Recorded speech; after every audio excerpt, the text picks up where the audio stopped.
खुलुमबाय आं उदांस्रि मोसाहारि बडलेण्ड बुब्लिनि जानानै बयखौबो बरायना लाबाय। दिनै 18 आगस्ट 2024 नोंथांमोननो बडलेण्ड बुब्लिया दिनैनि साना मा मानि थाखाय मिथिजायो एबा दिनैनि सानाव मा हाबाफारि फालिनाय जायो नोंथांमोननो फारि फारि बडलेण्ड बुब्लिया फोरमायगोन। दिनैनि सानखौ सुभाष चन्द्र बसनि रुंसारि सान महरै फालिनाय जायो।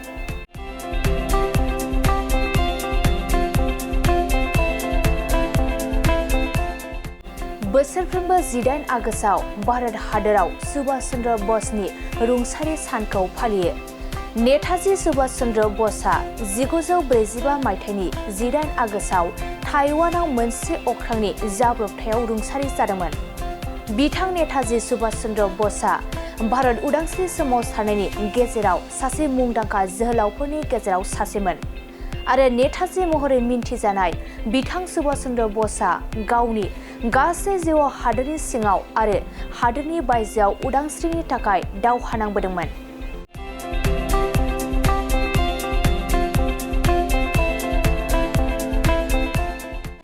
बेनि अनगायैबो दिनैनि सानखौ World Breast Cancer Research day,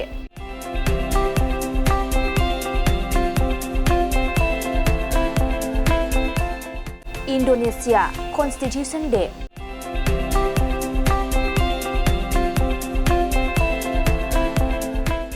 आरो उलाम्बाना महरै फालिनाय जायो।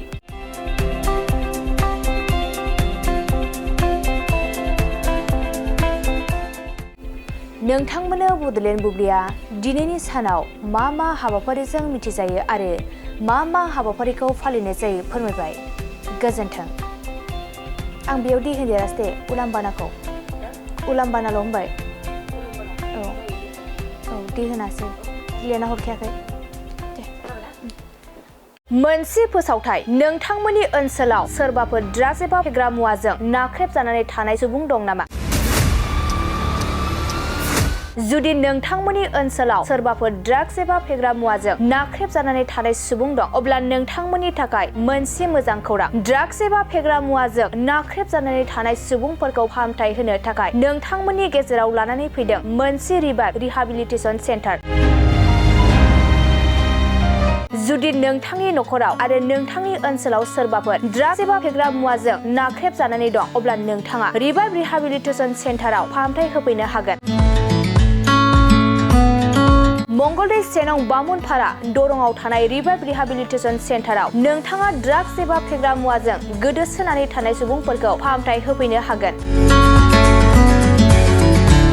नोंथाङा नोंथांनि ओनसोलनि फेग्रा मुवाजों गोदोनानै थानाय सुबुंफोरखौ बे रिभाइभ रिहाबिलिटेसन सेन्टाराव फाहामथाय होनानै सासे राफोद आरो मोजां सुबुं खालामनो हागोन। गोबां बाथ्रा मिथिबावनो थाखाय नोंथाङा 9859262926 60030927006 नैबे होनाय जानबुं नम्बराव खौरां लानो हागोन।